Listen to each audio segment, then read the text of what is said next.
여러분 안녕하십니까? 5월 21일 수요일입니다. 박명석입니다. 이 정도면은 쉬어갈 때 되기는 했죠. 물론 매일매일 주식이 오르면 참 좋겠지만 그럴 수는 없잖아요. 그리고 또 멀리 가려면 하루하루 조금씩 쉬어갈 때도 필요하기 때문에 오늘은 개인적으로 건강한 조정이 좀 나오지 않았나 싶습니다. 근데 또 대체적인 어떤 뉴스 플로우를 파악하다 보니까 이제 시장의 관심이 확실히 좀 다른 쪽으로 이동하고 있는 듯한 느낌입니다. 어느덧 관세 얘기 거의 안 하고 있잖아요. 그러면 지금 시장은 어떤 쪽을 보고 있는지 브리핑 요약을 통해서 먼저 정리해 보도록 하겠습니다. 자, 3대 지수 마감 상황입니다. 오랜만에 보는 파란색 화살표네요. 다우지수 0.27% 하락, 나스닥 지수 0.38% 하락했습니다.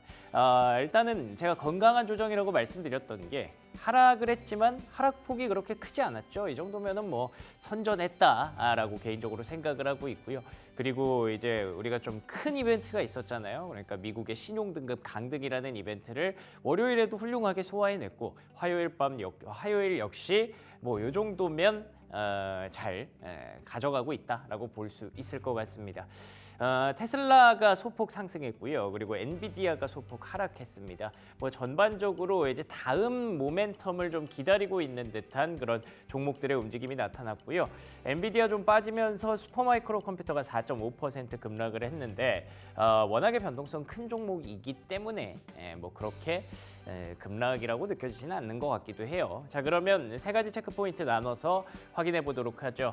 자, 일단 시장부터 한번 볼까요? 보시는 것처럼 6번의 훌륭한 양봉을 만들어내고 나서 7번째 소폭 약세를 좀 보였습니다. 근데 보시는 것처럼 아래 꼬리가 좀 달렸죠. 이런 걸 보면 하락을 할 때가 되기는 했는데 그래도 그렇다고 막 아래쪽으로 밀어버릴 급락이 나올 만한 지금 환경은 아니기 때문에 시장의 어떤 신뢰도와 기대감이 여전히 살아있다라고 봐야 될 것 같습니다. 쉬어갈 때 됐지 정도로 개인적으로 생각하는 바이고요. 아무래도 다음 장 넘겨주시면 제가 말씀드렸던 그 빅 이벤트 이제 국채 시장의 어떤 혼란, 그러니까 미국의 신용도 강등, 이 부분이 여전히 여진을 일으키고 있는 것 같습니다. 캐피털 이코노믹스가 지금 가장 시장에서 현재 상황을 조금 더 심각하게 보고 있는 그런 분위기인데요. 그 배경들에 대해서 오늘도 한 번 더 얘기를 하더라고요. 폭풍이 온다라고 얘기를 하면서 재정 적자가 계속 늘어날 가능성이 높죠. 미국이야 계속 적자 늘리고 대신에 달러 계속 발행하면서 그걸 메꾸고 있는 상황인데 해소하려는 노력 자체가 희박하다. 물론 트럼프 대통령이 계속 재정 적자를 완화하려는 노력들을 보여주고 있지만 이게 사실은 어느 정도까지 실효성이 있는가, 그리고 어느 정도까지 진짜 의지가 있는가에 대해서는 시장이 여전히 의심의 눈초리를 좀 보이고 있는 것 같습니다. 그런데다가 이제 부채 한도 협상이 디데이가 좀 걸려 있는데 난항을 보일 가능성이 높다고 하고요. 그리고 트럼프 대통령이 연준을 압박하는 것도 시장의 불확실성을 자극한다라는 지적을 했습니다. 마지막으로 또 아시아 구매자, 그러니까 미국의 채권의 가장 큰 손들인 일본과 중국의 수요가 좀 불안하다는 점을 들어서 계속 얘기를 하고 있는데 이거 사실 다 반박이 가능하긴 한 거 아시죠? 예를 들면 트럼프 대통령이 지금 노력하고 있는 것들, 관세를 계속 들어가고 있고 감세 정책 조금 늦추면 재정 적자 증가 우려도 해소될 어느 정도 완화될 수 있다. 연준 압박 불확실성, 요즘은 또 연준 압박 안 하잖아요. 그리고 또 아시아 구매자들이 지금 수요가 불안한 건 사실이지만 일본이랑 계속 얘기를 하고 있고, 그리고 또 영국이 최근에 국채를 많이 사주고 있다고 하더라고요. 그런 부분들 감안하면 그냥 손바뀜이 일어날 뿐이다라고 일단 우리가 생각하고 있기 때문에 시장은 크게 반응하지 않는 건데, 어쨌든 다음 장 넘겨주시면 일단 불안한 건 달러 지수가 다시 100선을 위협하려는 그런 움직임이 나오고 있습니다. 말씀드렸던 그 미국의 경제 시스템에 대한 어떤 우려가 여전히 좀 남아 있는 것은 사실이고요. 어쨌든 신용 등급을 강등했으니까요. 그런데다가 일본과 지금 대화를 계속 하고 있는데 사실 이게 잘 될까에 대해서도 일본이 요즘 약간 좀 미온적인 반응을 보이고 있잖아요. 그 부분에 대해서도 시장은 어느 정도 경계를 하고 있는 그런 상황인 것 같습니다. 그래서 시장 분위기가 지금 완전히 좋다라고 말할 수는 없는 게 신용등급 강등에서부터 오는 그런 여진들을 조금씩 의구심들을 조금씩 해소해야 하는 그런 숙제를 안고 있다라고 보면 될 것 같습니다. 다음 장 넘겨주시면요. 그럼에도 불구하고 웰스파고는 미국 주식을 사라. 오히려 어보이드 EM, 그러니까 이머징 마켓을 사지 말고 미국을 비롯한 선진국을 사라라고 얘기를 하고 있는데, 엄밀히 따지면 이머징을 줄여라라는 뜻이에요. 최근에 그러니까 올해 초에 이머징 마켓이 좋았잖아요. 코스피도 나름 많이 올라왔었고요. 중국 증시, 홍콩 증시 뭐 날아올랐죠. 그런 부분들에 지금 많이 옮겨가면서 미국보다는 이제 비미국이다라는 얘기를 1분기, 2분기에도 계속 했던 것 같은데, 그런 부분들을 이제 줄이고 관세와 관련된 이제 노이즈에 대해서도 아무리 생각해봐도 선진국이 낫다라는 측면에서 전반적으로 불확실성과 우려들을 이겨낼 수 있는 이제 진짜들의 싸움이 시작되니까, 그런 부분에서는 선진국 대형주, 미국뿐만 아니라 유럽 쪽도 얘기하더라고요. 그런 얘기를 하고 있는 거고, 실제로 그래서 개인 투자자들, 리테일 인베스터들이 이제 개인 투자자잖아요. 여전히 뭐 무디스의 다운그레이드에도 불구하고 그냥 계속 사더라라는 부분들을 얘기를 하고 있습니다. 그랬기 때문에 주식시장이 컨디션을 제대로 잡고 있고, 그리고 또 그에 따라서 또 미국 주식은 여전히 탄탄하구나라는 신뢰도를 일단은 현재까지는 확보하고 있는 것 같은데요. 자, 여기서 두 번째 체크 포인트 체크해 볼 만한 게, 자꾸만 예산, 세금 이런 부분들 관련해서 파열음이 조금씩 나오고는 있습니다. 이게 사실 최근에는 가장 중요한 포인트가 되고 있잖아요. 무디스의 다운그레이드로 인해서 미국의 채권 시장이 불안하다라는 걸 뭐 우리가 알고 있었지만 어쨌든 공식화가 된 건데, 그에 대해서 지금 트럼프 대통령과 의회 간의 갈등이 조금 커지고 있습니다. 그러니까 의회라고 하면 보통 이제 공화당이 다 하원을 장악하고 있기 때문에 크게 거칠 것이 없다고 생각했죠. 우리는 레드 웨이브였기 때문에. 근데 공화당의 어떻게 보면 소장파라고 해야 될까요? 약간은 좀 민주당 성향을 띠고 있는 의원들 일부가 지금 계속 반발을 하고 있는 그런 상황입니다. 공화당과 민주당 간의 의석수 차이가 거의 얼마 안 나는 거 여러분들 알고 계시죠? 진짜 한 끗 차이인데 한 5명만 이탈해도 이게 잘 안 될 수 있는 그런 분위기로 가고 있기 때문에, 보시는 것처럼 트럼프 대통령이 굉장히 좀 스트레스를 받아 하는 그런 사진이 올라오고 있고요. 이 솔트라는 게 그거더라고요. 지방에서 이제 공제액을 $10,000 기준에서 $30,000까지 높이는 건데, 그들은, 그러니까 공화당 소장파 의원들은 $30,000도 부족하다라는 입장이라고 하더라고요. 근데 트럼프 대통령 입장에서는 $30,000까지 공제해 주는데 그 이상으로 더 공제를 해버리면 이 세수가 부족한 게 또 분명히 티가 날 거잖아요. 그런 부분들까지 고려해서 여기서 적당히 합의하자라고 의회로 갔는데 그게 얘기가 잘 안 됐다라는 그런 분위기입니다. 다음 장 넘겨주시면, 그래서 굉장히 좀 화를 냈더라고요. 여기 보시면 F로 써져 있는 저 단어 뭔지 아시죠?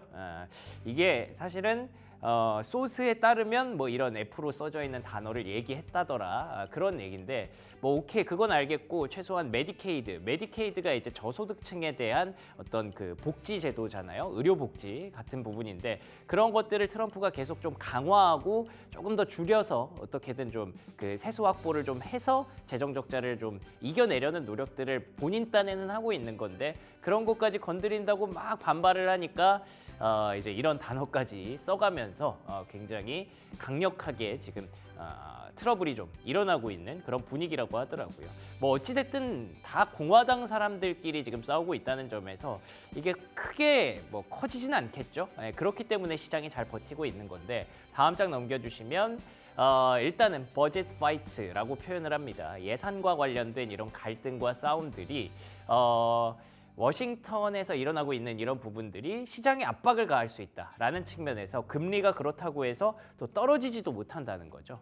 그래서 지금 시장의 관심이 어느덧 관세에서 워싱턴에 있는 예산안, 뭐 정책 이런 부분들로 점점 옮겨가고 있는 그런 분위기를 좀 설명을 좀 드리고 싶었습니다. 자, 그리고 세 번째 체크 포인트 한번 보시면요. 여기에 사실 기업 실적이긴 한데 그래도 시장에 어필하는 바가 좀 있는 것 같아서 이 세 번째 체크 포인트로 넣어봤어요. 홈디포라는 기업 아시죠? 이제 미국에는 아무래도 주택이 많기 때문에 주택에서 쓸 수 있는 그런 집안을 뭐 꾸민다거나 뭐 수리를 한다거나 이런 용품들을 주로 판매하는 그런 업장인데요. 일단 실적을 발표하고 나서 우리는 가격 올리지 않을게라고 얘기를 했습니다. 월마트가 찍힌 거를 기억을 하는 거죠.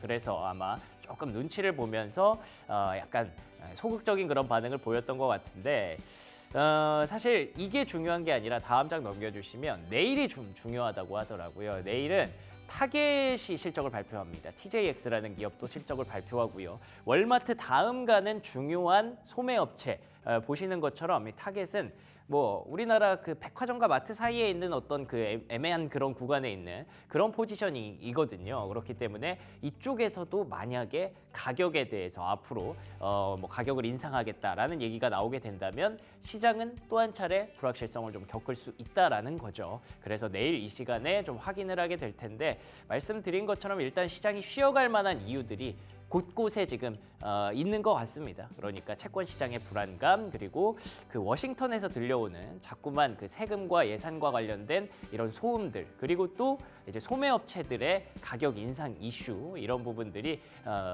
더 가기에는 S&P 500이 더 치고 올라가기에는 조금 힘들다라는 걸 오늘 알려줬다고 보여집니다. 자 그러면 종목들의 흐름 한번 보도록 하겠습니다. 근데 그렇다고 해서 막 엄청 빨강색이 막 밝게 빛나는 것도 아니잖아요. 그렇기 때문에 시장에서 뭔가 종목별로 차별화되는 그런 장세라고 봐야 될 것 같고요. 거기에 어떤 연료가 들어가는지에 대해서 각자 종목별로 움직임이 좀 다르게 나타날 것 같은데요. 지금 일단 다음 장 넘겨주시면 시장이 주목하는 부분은 역시나 AI죠. 특히나 구글이 이제 개발자 컨퍼런스를 진행을 하고 있는데 약간 좀 이 전략 괜찮을지 모르겠어요. VIP들을 위한 한 달에 $250 뭔가 좀 고급화된 서비스를 낸다고 합니다. 사실 제미나이 많이 쓰시나요? 저는 이제 아직도 챗GPT에 이제 관성이 좀 생겨서 대충 챗GPT만 보고 말게 되는데 제미나이 쓰는 사람들 그 중에서도 VIP들에게 뭔가 또 다른 서비스를 제공을 하겠죠. $250면 이게 어쨌든 좀 부담스럽잖아요. 몇십만 원씩 쓰는 건데 한 달에 그런 전략을 가져가는 게 얼마나 효과가 있을지 모르겠지만 어쨌든 그런 게 나온다고 하고 그리고 베오 3라고 해서 이제 영상 만들어주는 컨텐츠 AI 이 부분을 또 강화를 한다고 합니다. 왜 이 영상은 기억하시는 분들이 좀 계실 것 같은데 강아지가 막 수영장에서 헤엄치는 거 굉장히 사실적으로 AI가 만들었다고 해서 처음 나왔을 때는 정말 센세이션했죠. 이런 부분들을 계속 공개를 하고 있다는 점에서 우리도 AI 잘하고 있다는 걸 한번 어필을 하더라고요. 다음 장 넘겨주시면 뿐만 아니라 워비파커라는 회사가 있습니다. 그 주가가 오늘 10% 넘게 급등을 했는데 구글의 스마트 글래스 파트너십을 확인을 했다고 합니다. 워비파커라고 해서 전 어떤 회사인지 궁금했는데 보니까 젠틀몬스터 만든 회사더라고요. 그래서 이 안드로이드 쪽에서 XR 기기를 만드는데 굉장히 큰 돈을 1억 5천만 달러를 구글에서 투자를 받았다고 하는데 메타는 이제 레이벤이랑 함께 하잖아요. 근데 구글은 또 젠틀몬스터 만든 워비파커라는 기업과 함께해서 이 글래스 쪽도 계속 지금 관심을 보여주고 있다는 점에서 구글이 여러 가지를 좀 공개를 하긴 했지만 사실 주가에는 큰 영향은 없었습니다. 자, 두 번째는요. 테슬라인데요. 테슬라도 오늘 얘기가 정말 많았어요. 일단 일론 머스크가 카타르에 있는 그 어떤 강연장에서 이렇게 등장을 했습니다. 거기서 했던 첫 번째 얘기가 최소 5년 동안은 내가 테슬라를 지키겠다라는 표현을 하면서 테슬라 주주들에게 좀 힘을 실어줬고요. 그리고 앞으로 그 캠페인 도네이션 뭐 이런 데에다가 쓸데없는 돈 쓰지 않겠다라는 부분들 일단 펀더멘털을 좀 챙기겠다라는 부분을 얘기를 했는데 사실 이것보다 듣고 싶은 건 다음 장 넘겨주시면 역시나 이거죠. XAI 앞으로도 계속 지속할 가능성이 높고 GPU를 엔비디아와 AMD에서 계속 살 거다라는 건 투자를 계속 하겠다 AI에 라는 뜻이니까 시장의 기대감을 조금이나마 살려주기에 충분했던 것 같습니다. 그리고 또 역시나 듣고 싶었던 건 이거죠. 6월에 과연 로보택시가 나오느냐 오스틴에서 테슬라의 플랜을 다시 한번 확인시켜 줬습니다. 6월 다음 달이잖아요. 근데 아직까지 뭐 미뤄진다는 얘기가 없습니다. 그렇기 때문에 시장은 충분히 긍정적으로 보여줄 수 있었는데, 근데 사실 그것보다 지금 해야 돼요. 왜냐하면 우버 같은 경우에 이제 애틀랜타에서 또 이렇게 오토노머스 라이드, 그러니까 자율주행을 계속 확장하고 있습니다. 심지어 오늘 보니까 포니 AI라는 기업이 있더라고요. 중국에서 기반한 기업인데 우버랑 손을 잡고 계속 지금 로보택시 서비스를 늘리고 있어요. 다른 회사들이 이렇게 로보택시를 잘하고 있는데 테슬라가 왜 아직도 이렇게 시작을 못할까에 대해서 좀 아쉽잖아요. 그렇기 때문에 반드시 6월에는 해야 되는 테슬라의 숙제를 안고 있어서 앞으로도 계속 드라이브가 걸리지 않을까 기대를 해보고요. 자, 그리고 마지막 종목은 뭐 여러분들이 가장 좋아하시는 양자 컴퓨팅 관련주 D-Wave 퀀텀입니다. 26% 급등을 했고요. 최신식 컴퓨팅 시스템을 또 출시를 했다고 하는데 양자는 참 어려워서 아무리 최신식이라고 해도 어느 정도까지 진보를 했는지는 잘 모르겠더라고요. 근데 최근에 실적 발표하고 주가가 괜찮았죠. 실적 자체가 의외로 괜찮았습니다. 양자 관련주 중에서는 확실히 D-Wave 컴퓨팅이 지금 대장이 되고 있는 것 같아서 관련된 종목들 매매하시는 분들 참고하시면 좋을 것 같습니다. 여기까지 브리핑 뉴욕이었고요. 프리미엄 미국 주식 이어갑니다.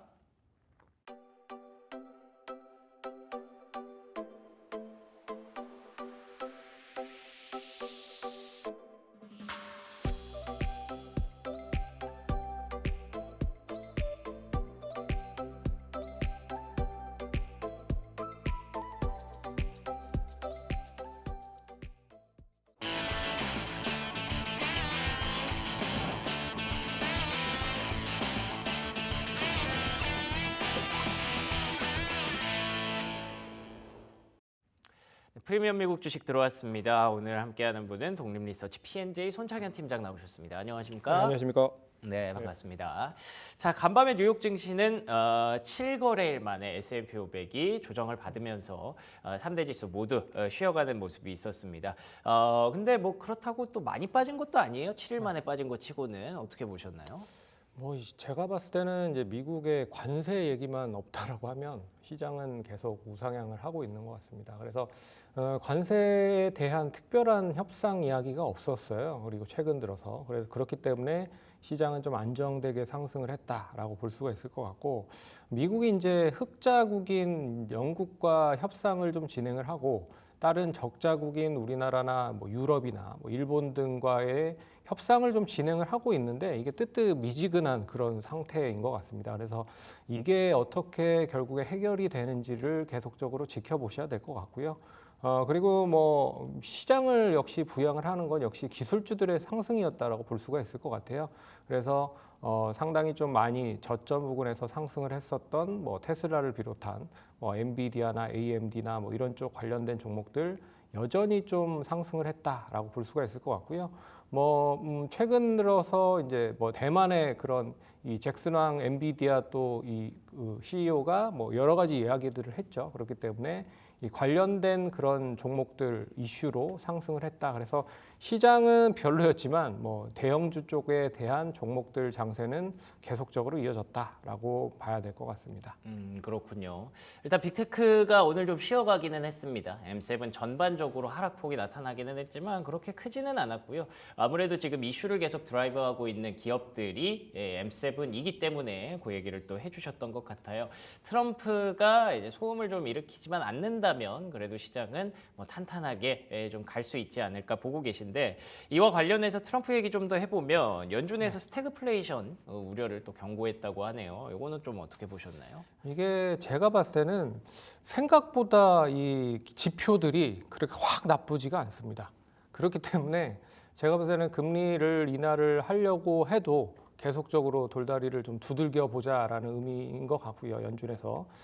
그리고 이 경제 관련된 여러 가지 어느 정도 시장에서의 뭐 어느 인지도가 있는 분들이 이 스태그플레이션 관련된 이야기들을 하나둘씩 하고 있다는 것도 눈여겨보셔야 될 것 같아요. 그래서 JP모건 대표인 제이미 다이안도 이 스태그플레이션 관련된 이야기를 했고, 그리고 세인트루이스나 클리브랜드 쪽 연준은행 쪽의 총재들도 이런 얘기를 했다라는 것 자체는 일단 쉽게 넘어갈 수는 없을 것 같다라고 라고 이야기를 하고 있어서 스태그플레이션 관련돼서는 계속 주목을 좀 해 보셔야 될 것 같고요.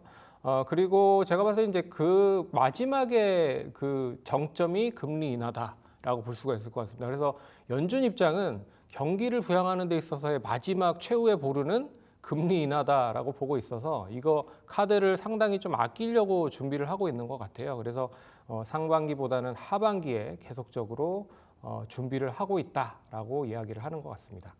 그렇군요. 뭐 연준과 트럼프의 이야기는 계속 나올 가능성이 높기 때문에 뭐 간단하게 짚어봤고요. G7 재무장관 회의가 있다고 하는데 여기서도 우리가 볼만한 포인트가 있을까요?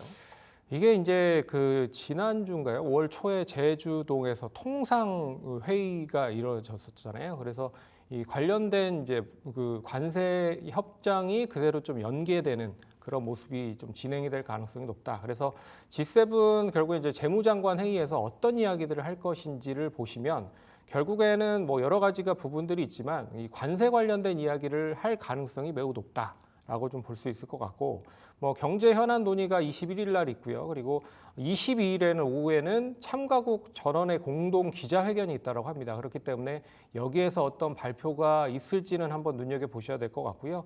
그리고 이제 미국이 무역 적자를 해소를 하기 위해서 결국엔 환율 문제를 계속 거들 수 있지 않을까라고 보고 있어서요.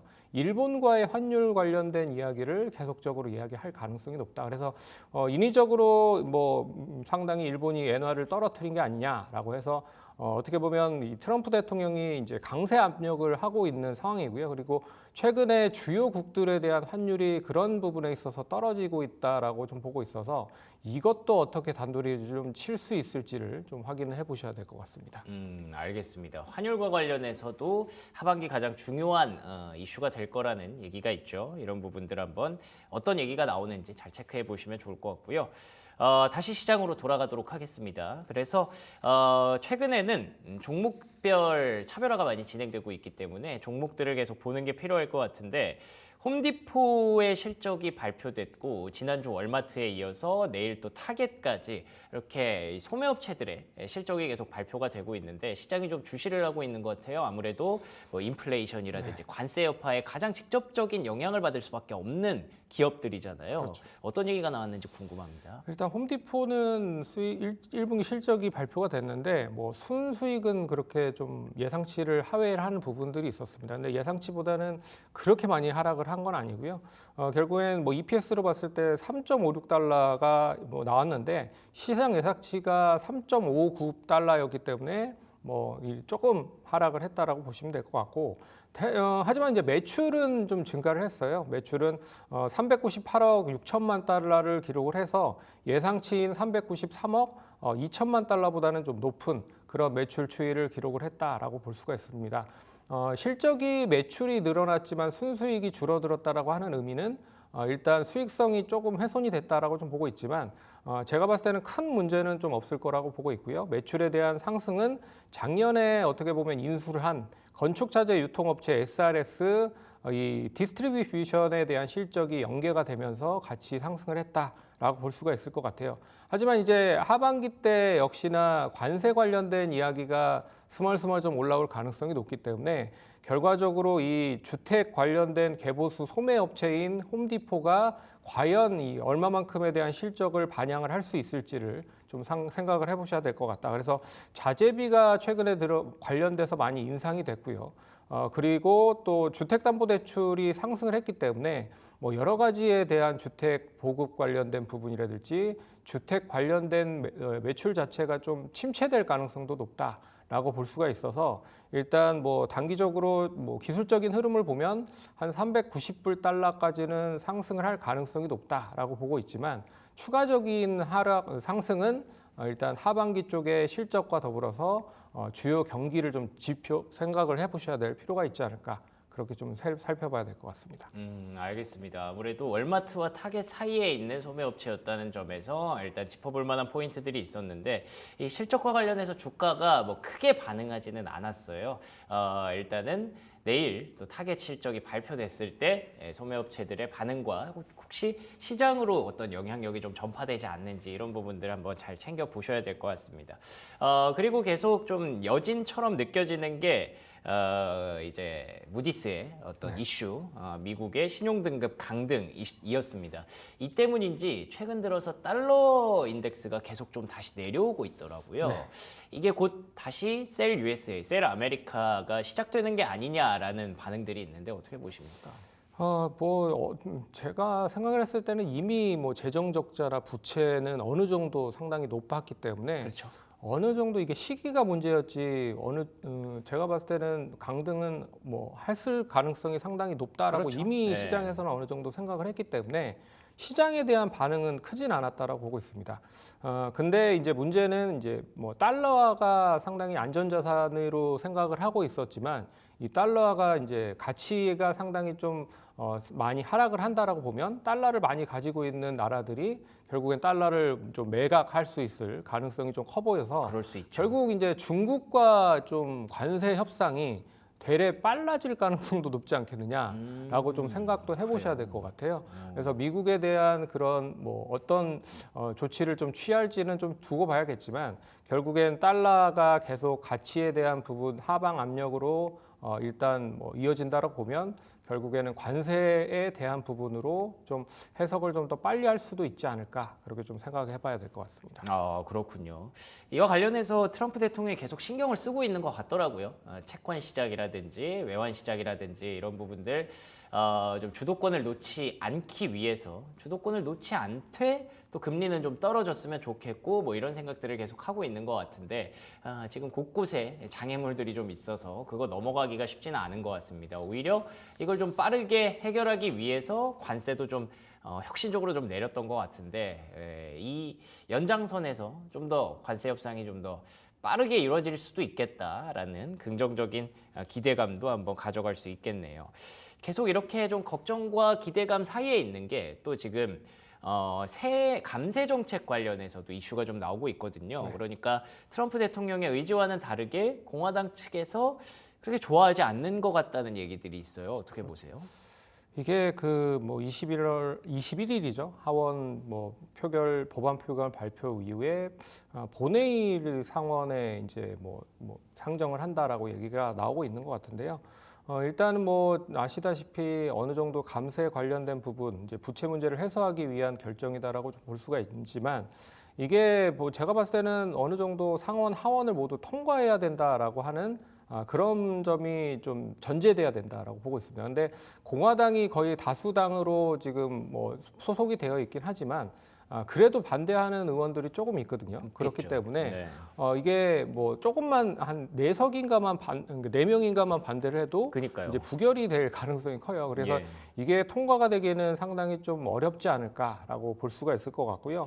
만약에 이제 통과가 된다라고 하면 국가 부채가 더 늘어납니다. 그러니까요. 예. 10년 동안 3조에서 5조 달러, 약 한 4,196억 조에서 6,993조까지 늘어나요.